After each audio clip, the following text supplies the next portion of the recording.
नमस्कार। आप सबका आज के इस सारस्वत समारोह में हार्दिक स्वागत है।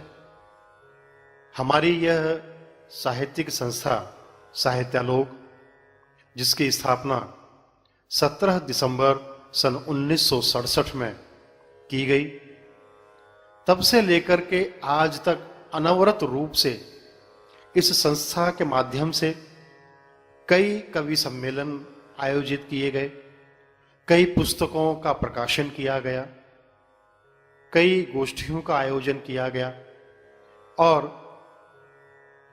इसी प्रकार से इस संस्था ने साहित्य के क्षेत्र में नए नए कीर्तिमान स्थापित किए हैं। इन तमाम कीर्तिमानों में, इन तमाम सुनहरी कलगियों में आज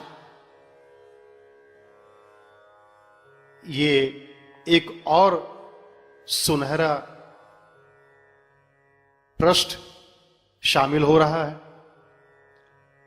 और यदि मैं ये कहूं कि 1967 के बाद जितने यादगार प्रसंग, जितने यादगार समारोह, जितने ऐतिहासिक समारोह साहित्यालोक की ओर से आयोजित किए गए हैं, उन तमाम में से आज का ये समारोह सबसे अधिक ऐतिहासिक है। यदि ये कहा जाए तो अतिशयोक्ति नहीं है। विशेष रूप से आज का यह कार्यक्रम लोकार्पण समारोह और इसी समारोह के उपलक्ष्य में आयोजित कवि सम्मेलन है। लोकार्पण जिस ग्रंथ का हो रहा है उसका शीर्षक है मैं और मेरी कहानियां, और इसके कहानीकार हैं, इसके रचनाकार हैं आदरणीय श्री मार्कंड भाई दवे।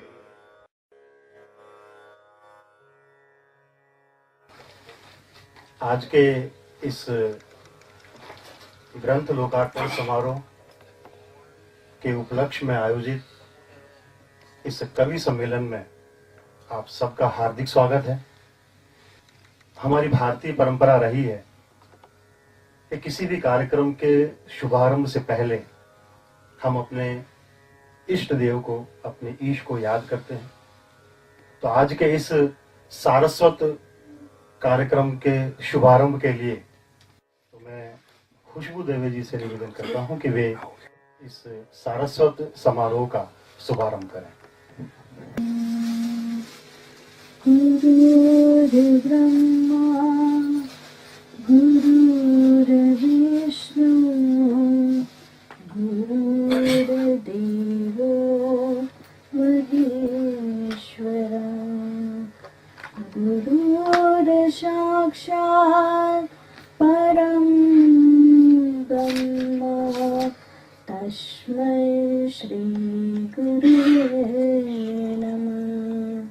तस्मै श्री गुरुवे नमः। पहले मार्कंड भाई दवे के विषय में जितना कहा जाए उतना कम है, और यदि एक पंक्ति में, एक वाक्य में ये कहा जाए कि इनके परिचय में कुछ भी कहना सूर्य को दीपक दिखाने के बराबर है तो कोई अतिशयोक्ति नहीं है। मित्रों, एक लंबी साधना के बाद, एक लंबी तपस्या के बाद जो सिद्धियां इन्होंने प्राप्त की हैं, जो सफलताएं इन्होंने प्राप्त की हैं, वे यकीनन अपने आप में आश्चर्यजनक हैं, अद्भुत हैं। साहित्यालोक संस्था का गौरव है। हम सब लोगों का यह सौभाग्य है कि आदरणीय श्री दवे जी का सत्संग हमें मिलता है, उनके आशीर्वाद हमें प्राप्त होते रहते हैं। दवे साहब पत्रकारिता के साथ जुड़े हुए हैं, एक बेहतरीन और बढ़िया कॉलमिस्ट हैं। कई एक शैक्षणिक संस्थाओं में आपने मैनेजिंग ट्रस्टी के रूप में अपनी सेवाएं दी हैं। आप कवि और कहानीकार होने के साथ साथ कथा और पटकथा लेखक हैं। आप प्रथम पंक्ति के म्यूजिक कंपोजिटर हैं, डायरेक्टर हैं। आप इलेक्ट्रिक गिटार प्लेयर के रूप में प्रसिद्धि प्राप्त इलेक्ट्रिक गिटारर हैं। और सबसे बड़ी बात तो यह है कि आपने कई एक शैक्षणिक संस्थाओं का लंबे अरसे तक सफल संचालन और आयोजन किया है। आपके सिद्ध हस्त मार्गदर्शन में, आपके सफल मार्गदर्शन में आने वाली नई पीढ़ी ने, भावी पीढ़ी ने अपना मार्ग पहचाना है और अपनी मंजिल तक वे बड़ी सफलता से पहुंचे हैं। ऐसे आदरणीय श्री मार्कंड भाई दवे जी के आज इस ग्रंथ लोकार्पण समारोह पर हम सब यहां उपस्थित होकर के ईश्वर से प्रार्थना करते हैं कि वे इसी प्रकार से अनवरत रूप से लिखते रहें, उनकी कलम से अनवरत रूप से साहित्य साधना होती रहे।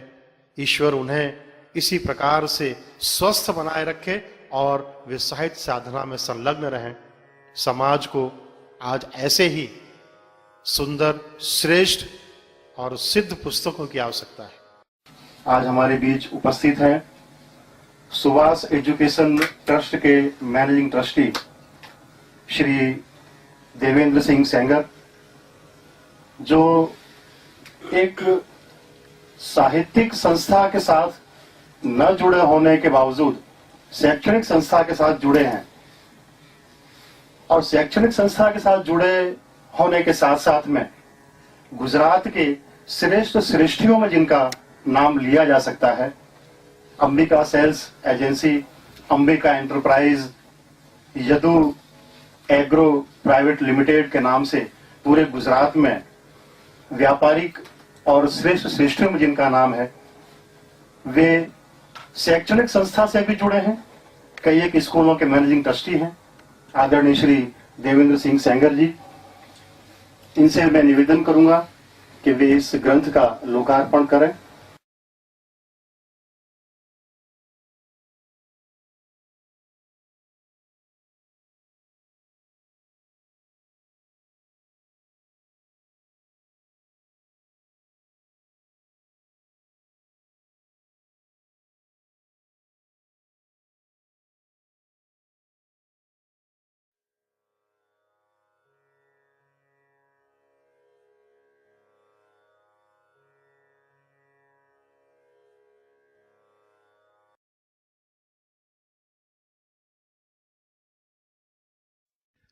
आइए मित्रों, इसके बाद मैं इस ग्रंथ की समीक्षा के लिए बड़े आदर के साथ, बड़े सम्मान के साथ निवेदन कर रहा हूं, आवाज दे रहा हूं आदरणीय डॉक्टर ओम प्रकाश जी शुक्ल को। ओम प्रकाश जी शुक्ल गुजरात कॉलेज में प्रोफेसर के पद पर अपनी सेवाएं दे रहे हैं और ये परिचय शायद बहुत छोटा है। वास्तविक परिचय ये है कि आप गुजरात राज्यशाला पाठ्य पुस्तक मंडल से जुड़े हुए व्यक्ति हैं। आपकी हिंदी की सिद्धियां, आपकी सफलताएं, आपका ज्ञान, आपका अनुभव पाठ्य पुस्तकों में निहित है और वो आज के विद्यार्थियों का मार्ग प्रशस्त कर रहा है। इससे बढ़िया और इससे अच्छी बात हमारी भावी पीढ़ी के लिए और क्या हो सकती है। ऐसे हिंदी के सुप्रसिद्ध समीक्षक, सुप्रसिद्ध कथा कहानीकार और अच्छे लेखकों में जिनकी गिनती होती है, ऐसे आदरणीय श्री ओम प्रकाश जी शुक्ल से मेरा निवेदन है कि वे आए और इस ग्रंथ की समीक्षा प्रस्तुत करें। आदरणीय शुक्ल जी। गोष्ठी में उपस्थित सभी मान्य को मेरा सादर नमस्कार। मैं और मेरी कहानियां, यह पुस्तक पढ़ने का सौभाग्य मुझे गत सप्ताह प्राप्त हुआ। मैं यहाँ पर एक बात पहले ही स्पष्ट कर देना चाहता हूँ, क्योंकि मैं लिटरेरी कहानियों का अध्यापक रहा हूँ और जिस तरह की ये कहानियाँ पढ़ने को मिली, क्योंकि पहले से स्पष्ट हो जाए कि पत्रकारिता के क्षेत्र से जुड़े हुआ होने के कारण इसमें काफी कुछ अलगाव देखने को मिलता है। और क्या यह बदलाव नई कहानियों में आना स्वाभाविक है? क्योंकि अब महाभारत, रामायण जैसी रचनाएं नहीं लिखी जा रही हैं और कुछ ही मिनटों के लिए, जैसे 22 मिनट में 222 खबरें सुनने का आदि पाठक वो कहानियों को कहाँ तक हजम कर सकता है। इन चीजों को उल्लेख मैंने किया है और इसी को आधार बना करके अपनी बात कही है। श्री मार्कंडेय दवे लिखित 28 कहानियों का संग्रह मैं और मेरी कहानियों को पढ़ते हुए सबसे पहले मैं उन्हें धन्यवाद देना चाहूंगा कि उन्होंने माँ भारती की सेवा हिंदी के माध्यम से की है। भले ही अंतिम पेज पर अपना परिचय अंग्रेजी में ही क्यों न दिया हो, रचनाकार की सोच, उसका व्यवसाय और समय, परिवेश जाने अनजाने उनकी रचनाओं में अभिव्यक्त होता ही है। रचनाकार श्री मार्कंडेय दवे पत्रकारिता, मीडिया, संगीत और आर्ट से जुड़े होने के कारण उनकी कहानियों में इसका प्रभाव स्पष्ट झलकता है। इन कहानियों में विभिन्न घटनाओं, प्रसंगों, समस्याओं, अनुभूतियों और अनुभवों को बड़े सरल, सहज किंतु मीडिया के स्टाइल में, मीडिया की शैली में प्रस्तुत किया गया है। हिंदी भाषी रचनाकार ने बोलचाल की हिंदी में अपनी बात कही है, यह एक बहुत बड़ी बात है। तथास्तु नई बहू, करेक्टर ढीला है, 12 रुपए, घर मंदिर जैसी कई कहानियों में ये भाव प्रधान शैली अपनाई गई है, जो मुंशी प्रेमचंद की आदर्शवादी कहानियों का एक नया रूप प्रस्तुत करती है। तो दूसरी तरफ सामान्य मनुष्य जिन समस्याओं से रूबरू होता है, जूझता है या पलायन कर जाता है, निष्प्राण पत्थर या शिकारी जैसी कहानियों का जन्म हुआ।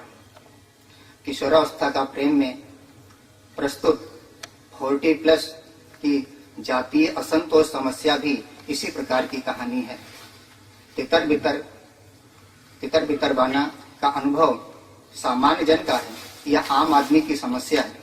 रचनाकार के प्रथम प्रयास मैं और मेरी कहानियों में मैं विशिष्ट रूप से, यह जो मैं है आई विशिष्ट रूप से विद्यमान है। 22 मिनट में देश दुनिया की 222 खबरें सुनने का आदि पाठक भारी भरकम वर्णनात्मक कहानी में ऊब या खीज महसूस कर सकता है, यह स्वाभाविक है। ऐसे में ये संकलन और उसकी तमाम कहानियां छोटी बड़ी घटनाओं, प्रसंगों, अनुभवों और पाठकों तक पहुंचाने और उनकी मंशा जानने के लिए बेताब दिखती हैं। हिंदी के बड़े बड़े समीक्षक, जो दूसरी बात आ रही है, हिंदी के बड़े बड़े समीक्षक जिसे बाजारू साहित्य कहकर दोयम दर्जे का मानते रहे हैं, क्या हिंदी का प्रचार प्रसार और ज्ञान विज्ञान के तमाम क्षेत्रों में उसका विशेष योगदान नहीं है? मैं और मेरी कहानियों की विषय वस्तु और उसके प्रतिपादन कला के संदर्भ में ऐसे सवाल किए जा सकते हैं। हिंदी कहानी में कई पड़ाव पार किए हैं। परंपरागत किस्सा गोई की प्रवृत्ति अब लगभग खत्म हो चुकी है, फिर भी जिज्ञासा वृत्ति को अनदेखा नहीं किया जा सकता। मनोहर कहानियां, सच्ची कहानियां जैसी तथाकथित बाजारू किस्म की कहानियों का अपना अलग स्टेटस है, अलग पाठक है। विश्वविद्यालय के पाठ्यक्रम में शामिल की जाने वाली प्योर लिटरेरी माने जाने वाली कहानियों के मापदंड से उनकी तुलना करने वालों को हाथ सफा करने का अच्छा मौका मिल सकता है। मैं और मेरी कहानियां इन दोनों के बीच सेतु का काम करती है। यहाँ मीडिया एवं पत्रकारिता की शैली का अपना अलग अंदाज है।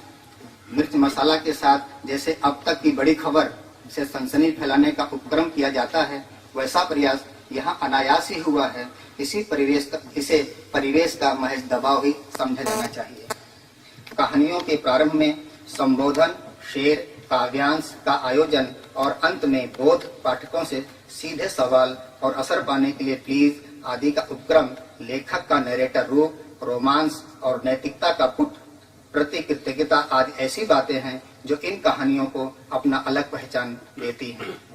प्रथम दिन जीवन का ब्यौरा भले ही क्यों न हो, ऐसी कहानियों को अब बहुत ही समाज में आवश्यकता है। कहानी की विषय वस्तु की दृष्टि से वेश्या उद्धारक या किशोरावस्था का प्रेम शीर्षक उपयुक्त है। यह पाठक हित पर आधारित है। ऐसे कई सवाल अन्य कहानियों पर भी उठ सकते हैं। रोमांस, प्रणय और प्रेम विवाह तथा याद की समस्या, बाद की समस्या आदि को दृष्टा और भोक्ता की तरह कहानियों में पिरोया गया है। संकलन की भावना प्रधान कहानियां पाठकों को कुछ देर के लिए ही सही सोचने के लिए विवश करती हैं, लेकिन मस्तिष्क का विषय अलग है। यह तर्क और प्रमाण पर विश्वास करता है। संभव है कि शाकुंतल कहानी का प्रसंग सत्य आधारित हो, लेकिन सामान्य जीवन में ऐसा अत्यंत दुर्लभ होता जा रहा है। टिप्पणी तो और भी की जा सकती है, किंतु जैसा कि मैंने पहले भी कहा है कि अहिंदी भाषी लेखक के द्वारा लिखित प्रकाशित पहला कहानी संग्रह है, अतः आशा की जानी चाहिए कि हिंदी प्रेमियों द्वारा इसका स्वागत हो और भविष्य में हिंदी अधिक प्रौढ़ रचनाओं से समृद्ध हो। धन्यवाद।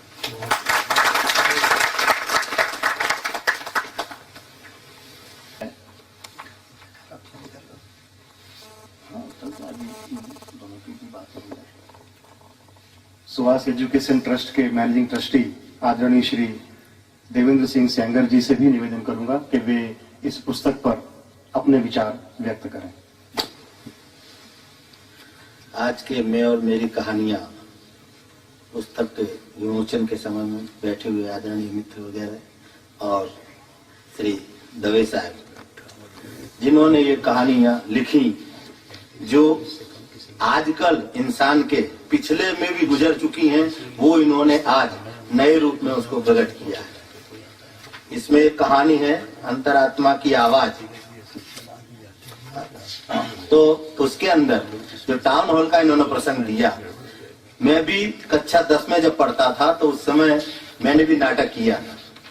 तो नाटक के समय लैला मजनू का रोल था और जो मजार बनाई गई, एक्चुअली जो टेबल था उस पर कपड़ा लगा दिया और मैंने जिस तरह माथा उस पर रखा, हकीकत में फूट गया और खून निकलने लगा। तो लोगों ने जिस तरह तालियां बजाई कि बहुत अच्छे। इनके भी एक मित्र की कहानी इसके अंदर है कि जो दहेज का कर रहा था तो भूल गया कि उसको क्या बोलना चाहिए और क्या बोलने लगा, क्योंकि इतना वो आगे बढ़ चुका है। हम भी इतने उसमें वो हो गए। हमारे पिताजी सामने बैठे थे, उन्होंने कहा साइड वाला भी देखो मेरे लड़के का सिर फूट गया है और आप लोग तालियां बजा रहे हो। अरे बोले चुपचाप बैठो, जो सीन चल रहा है वो देखो, सिर फट गया बोली। तो हम भी इतने आवेश में आ गए कि फिर सब भूल गए। जब ज्यादा निकलने लगा तब लोगों ने पर्दा गिरा दिया और उसके बाद देखा तो मलम पट्टी वगैरह हुई। 2 सीन का 2 बार में था, एक 6 से 9, 9 से 12। अब दोबारा में फिर वो पट्टी खराब लग रही थी, फिर उसको दोबारा उसमें लाल पट्टे से बांध के फिर से किया गया। कहने का मतलब ये है कि ये कहानी पढ़ने से मुझे पिछला अतीत याद आया। हमारे विजय तिवारी भी चालू सर्विस में एक हमने गायत्री के स्टेज पे ऐसा ही नाटक किया था। मैं मुसलमान बना था, एकता का प्रतीक था। किसी बच्चे का एक्सीडेंट हो जाता है, ब्लड देना होता है।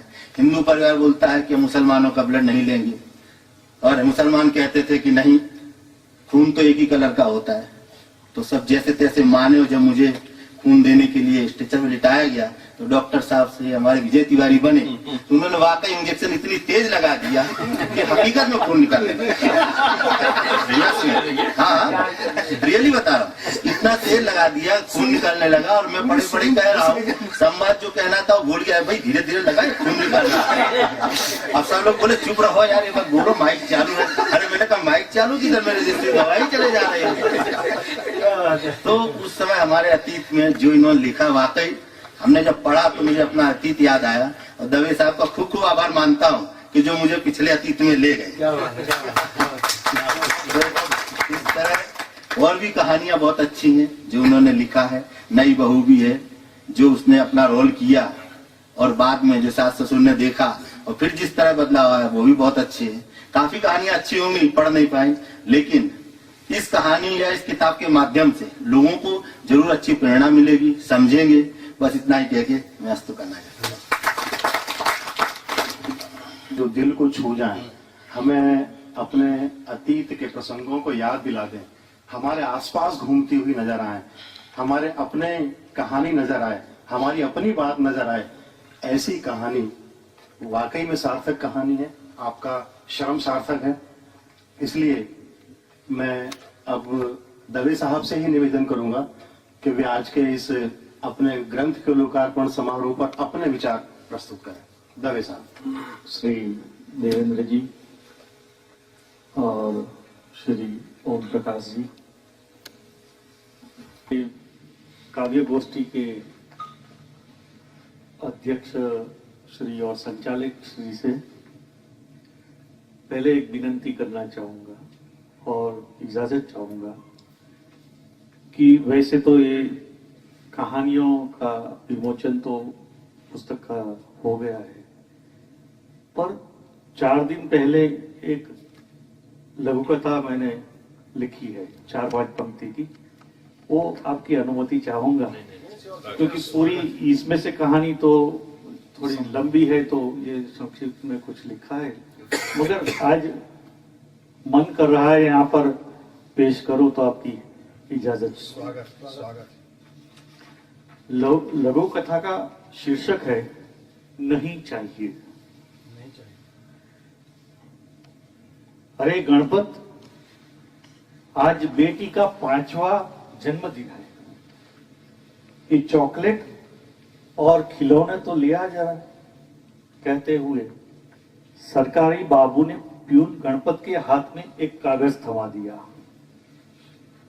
इतने में एक फटेहाल किसान ने केबिन में आकर साहब के पांव छुए और उनके हाथ में कुछ रुपये थमा दिए।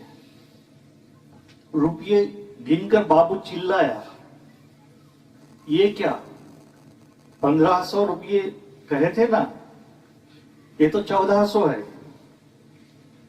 सरकारी सहायता का चेक चाहिए नहीं चाहिए क्या? बेबस चेहरे और हताश मन के साथ गरीब किसान अपना सिर झुकाए खड़ा रहा। बाबू घुर्राया, चल भाग, 15 दिन बाद आना। अरे गणपत, इसे बाहर ले जा रहे।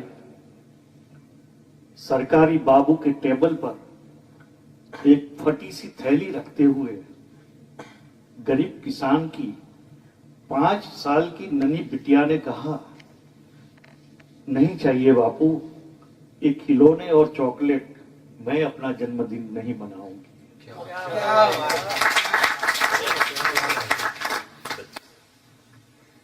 कई सालों से कुछ न कुछ भीतर चल रहा था, तो अंदर से अनायास निकला, अपने आप निकला, और पता नहीं क्या हुआ, आज हम यहाँ पर इसका विमोचन कर रहे हैं। मुझे नहीं पता ये किसने लिखा है, पहली बात। दूसरा, सबसे अहम बात यह है कि ये करीब करीब मेरी नजर के सामने सब कुछ हुआ है और तभी ये मैं लिख पाया हूं। हाँ, कहीं उसमें साहित्य का रंग या फिर जो मेरे विवेचना में जो भी बात हुई वो थोड़ा आया होगा, जरूर आया होगा, क्योंकि वो भी हमारे जीवन का एक हिस्सा है।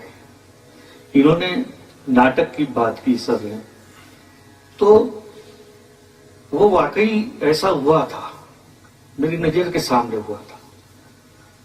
पर मुझे ऐसा लगा, उस दिन मैं सोच रहा था कि वो तो अपनी जगह हुआ, लेकिन मुझे ऐसा लगा कि ये तो नाटक है और दुनिया में वास्तविक में हम कुछ भी काम सच्चा या गलत कुछ करने को कोशिश करते हैं, तब ऐसा लगता है भीतर से कोई आवाज हमको चेतावनी देती है। फिर वो बात की कौन कौन सुनता है, कौन नहीं सुनता है, कौन फॉलो करता है, कौन नहीं फॉलो करता है, वो अलग बात है। लेकिन एक दफा तो अंदर से आवाज आती है कि ये सही हो रहा है या गलत हो रहा है। तो वैसे भी वहां प्रॉम्प्टिंग का हो रहा था पीछे, पर्दे के पीछे से। अब जब खुद ही डायरेक्टर बन जाए, खुद ही हीरो हो, खुद ही स्क्रिप्ट राइटर हो, सब कुछ खुद ही हो, तो फिर उसको ऐसा अगर ईगो आ जाए तो भीतर की सुनता नहीं है। मेरे फादर मुझे बड़ी पुरानी कहानी बोलते थे पहले। हम जब कभी मार्क्स कम आ जाए या कुछ इम्तिहान में कुछ ऐसा गड़बड़ हो जाए तब उदास हो जाते थे, तब वो बोलते थे। वो भी आजीवन शिक्षक थे, मरते दम तक वो टीचर रहे और बड़े प्रिंसिपल वाले थे, सिद्धांतवादी थे। तो उन्होंने मुझे बोला कि एक बच्चा जा रहा है अपने पापा के साथ और कहीं दूर कुछ चमकीली चीज उसे दिखाई देती है, तो पापा का हाथ छोड़ता है, हाथ भागता है और वो उठाने की कोशिश करता है। उसी में वो गिर जाता है और लग भी जाता है उसे। लेकिन बाप तो बाप होता है, वो फिर आता है, उठाता है, कुछ सांत्वना देता है और फिर संभाल लेता है। वो अंतरात्मा की आवाज और भगवान जो भी हम जिस रूप में उसे मानते हैं या पूजते हैं, वो शक्ति भी वही है। हम किसी माया की चमकीली वस्तु लेने के लिए या चीज लेने के लिए भागते हैं, भुगतते हैं और बाद में वो फिर भी आके हमें संभाल लेता है। ऐसे आप सब आज यहाँ इकट्ठे हुए हैं और मैं तो सच में शुद्ध गुजराती हूँ, ब्राह्मण हूँ। मुझे हिंदी सिखाया भी इन्हीं दोस्तों ने, आप सबने प्रेरणा भी सभी ने दी कि आप कुछ लिखिए, और लिखा है तो फिर बोले छापे। सब आप ही की बदौलत है आज जो भी आज हम मिले हैं और हो रहा है, वो सब आप ही की वजह से है। और दूसरा, मेरे जीवन में मेरी मां का रोल रहा है।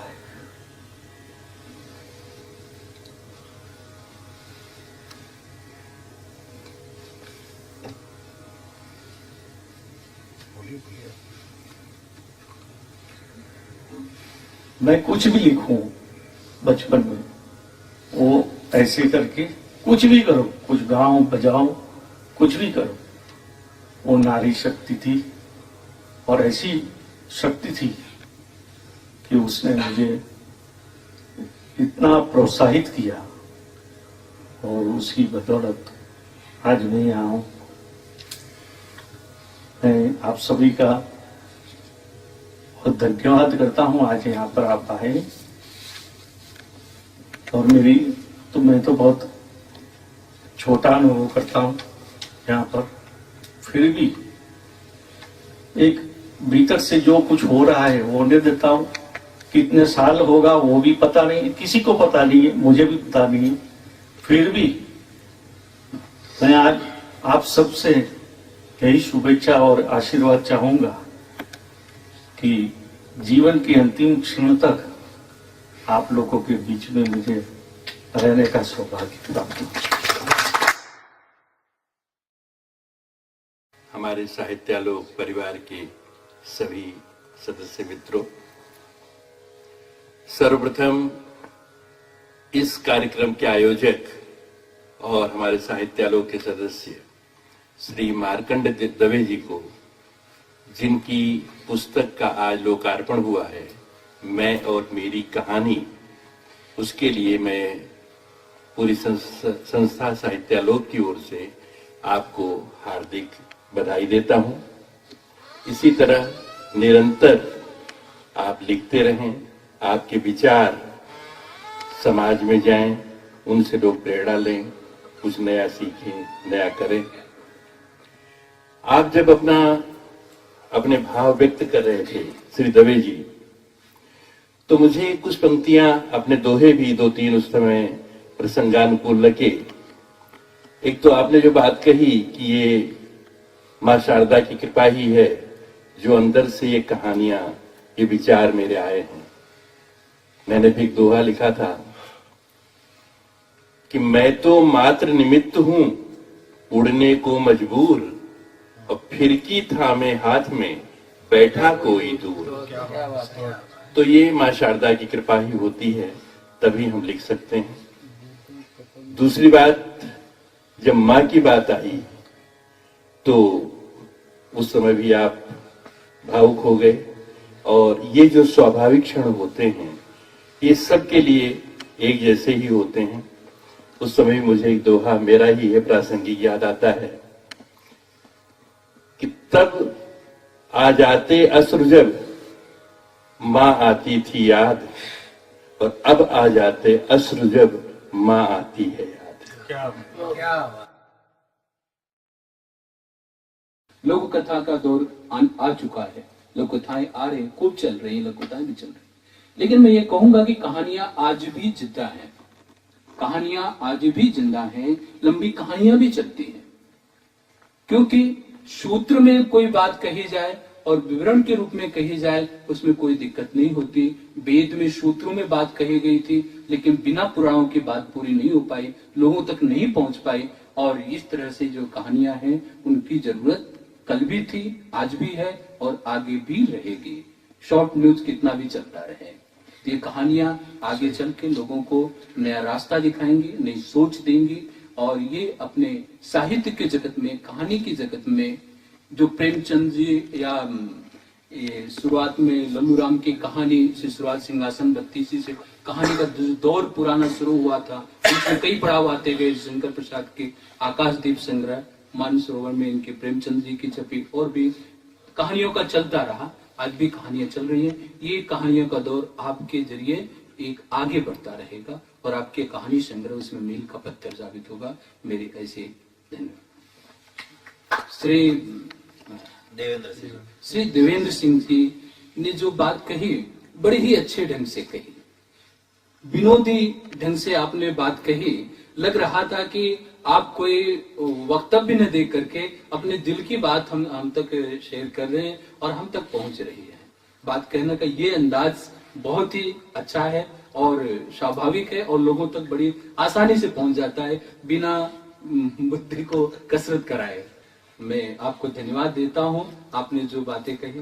नाटक की आपने बात की है, नाटक का कहीं न कहीं दौर मेरा भी रहा है। नाटकों के समय में अनेक तरह की स्टेज किए हैं और स्टेज में जो घटनाएं अलग अलग हुआ करती हैं उसके भी अनुभव हैं। हमें भी एक अनुभव याद है कि सम्राट अशोक का एक नाटक हुआ करता था, उसके अंदर कुड़ाल की बात आई थी, आंखें फुड़वाने की शस्त्रचिता के द्वारा। तो उसमें बुलाया गया कि मशाल लेके आओ, और मशाल लेके एकदम खड़े लेके आए और ऊपर पर्दे में आग लग गई। आग तो नहीं कुछ हुआ, लेकिन पर्दा जल गया। तो ये नाटक के इस तरह के बहुत सारे वाक्य हुआ करते हैं, इस वाक्यों से हम भी गुजरे हुए हैं। और जब आप बता रहे थे सिक्योरिटी, तो मुझे वो याद आ रहा था, मैंने आपको इस बात के शेयर किया। श्री विजय कुमार तिवारी जी, जो आज गुजरात नहीं, गुजरात के बाहर भी आप अच्छा अपना प्रभाव है। आपकी जो गजल की, जैसे कि बसंत ठाकुर ने परिचय में दिया था, फल खाए सजर, आपने जो गजल सुनाई वो गजल शीर्षक उसी में से लिया गया था। फल खाए सजर ही बहुत बड़ी बात है, क्योंकि कबीरदास जी ने कहा है, वृक्ष कबो नो फलवक है, नदी न संचय नीर, परमारथ के कारणे साधुन धरा शरीर। लेकिन जब वृक्ष ही फल खाने लग जाए तब तो वाकई बहुत मुश्किल की बात आती है। नए दौर की बात इससे सटीक शब्दों में नहीं कही जा सकती, इसमें आप पूरी बात कह सकते हैं। आपका जो अंतर्राष्ट्रीय जो गजल संग्रह छपा था, मुझे भी सौभाग्य मिला था उसमें शामिल होने का, और बहुत सारे लोगों ने, अटल बिहारी को आपके जरिए हमने पढ़ा था उसके जरिए आज के सफल संचालन के लिए, सफल गजल के लिए आपको बहुत बहुत धन्यवाद। श्री अश्विनी कुमार पांडे जी, जो संस्था के हमारे अध्यक्ष हैं और आज काव्य गोष्ठी के भी अध्यक्ष रहे, मैं उनको धन्यवाद किन शब्दों में दूं। धन्यवाद तो बहुत छोटा शब्द लगता है, उनके जो उन्होंने संस्था के लिए काम किए हैं बहुत ही अच्छे ढंग से। जब से आपने शुरुआत की है नई संस्था, हमारी संस्था जो है बड़ी ऊंचाइयां, एक के बाद एक ऊंचाइयां रुक नहीं रही है। मंजिल हम पाते हैं और लगता है अब ये मंजिल नहीं है तो रास्ता ही रह गया है, और आगे नया मंजिल हमें दिखाई देने लगता है। और धीरे धीरे हम आर्थिक दृष्टि से, कविता की दृष्टि से, काव्य संग्रह की दृष्टि से और जो अलग अलग प्रोग्रामों की दृष्टि से हम निरंतर बढ़ते रहें आपके जरिए। हमारे जो कवि मित्र सारे आए हुए हैं वो सब धन्यवाद के पात्र हैं। मैंने देखा कि हर एक रचनाकार की इतनी अच्छी रचनाएं हैं कि उसकी प्रशंसा किस तरह से की जाए। एक एक लाइन में वो बातें हैं जो याद रखी जाए। इसके जरिए जो लोगों तक बात पहुंचेगी तो लोग उसे अपने दिल में जरूर रखेंगे और आगे अपने काम करें। हरिवर्धन भट्ट जैसे ये शुरुआत हुई थी और कहते हैं कि गुजराती में कहावत है कि जे हंसे तेना घर बसे। तो आपने चूंकि हंसते हुए हास्य के जरिए काव्य गोष्ठी की शुरुआत की थी, तो आज की जो काव्य गोष्ठी है इसका घर बस गया है और ये आगे कई इसका सम्मान बना रहेगा, ये आगे चर्चा में आती रहेगी। और इस आज जो हमारे कैमरामैन है मैं देख रहा था, जनरली मैंने देखा कि जो टेक्नीशियन होते हैं वो टेक्निक के काम में ही लगे होते हैं, वो दूसरे कामों में उनकी रुचि नहीं होती है। लेकिन मैं देख रहा था कि ये कविता सुन रहे थे, तब वो बैठ गए और आराम से कविता तालियां बजा रहे हैं और कविता का आनंद ले रहे हैं। तो ये जो मैं आज की काव्य गोष्ठी जो कितनी अच्छी रही इस बात का सबूत है। आपने बड़ी मेहनत से करके हर एक की कवि को हर एक बात को अपने रिकॉर्ड में लिया है, अपने कैमरे में लिया है। मैं आपको धन्यवाद देता हूं आपके इस मेहनत के लिए और इस कविता में जो आपने रस लिखा है इसके लिए। इसके अलावा जो पर्दे के पीछे हैं, जो लोग सामने नहीं आए हुए हैं और इस प्रोग्राम के साथ में जुड़े हुए हैं, उनकी मेहनत है, वो आगे काम कर रहे हैं, उन सबको मैं धन्यवाद देता हूँ। आज के प्रोग्राम से जुड़े जो भी लोग, इस व्यवस्था से जुड़े लोग हैं, काव्यकर्म से जुड़े लोग हैं, सभी धन्यवाद के पात्र हैं। Thank you. आइए मित्रों, अब हम अपने पड़ाव पर पहुंच गए हैं, विश्रांति स्थान की ओर पहुंच गए हैं। आज 6 जुलाई सन 2014 को साहित्यालोक के इस कार्यक्रम में इस ध्वज के तले आदरणीय श्री दवे जी के ग्रंथ का लोकार्पण समारोह और इसके उपलक्ष्य में आयोजित इस कवि सम्मेलन को हम यहाँ पर विश्राम देते हैं। और ये विश्राम अंत नहीं है। सच पूछिए तो मेरे विचार से शायद ये एक नई शुरुआत है और ऐसी नई शुरुआत है कि आने वाले समय में समय समय पर और एक निश्चित समयावधि पर हम इस तरह के कार्यक्रमों का आयोजन और भी संस्थाओं के ध्वज तले करते रहेंगे और हिंदी साहित्य को और भी समृद्ध करने का प्रयत्न करते रहेंगे। इसी संकल्प के साथ आज के इस कार्यक्रम की हम यहाँ पर समाप्ति करते हैं। जय हिंद, जय गुजरात, जय भारत।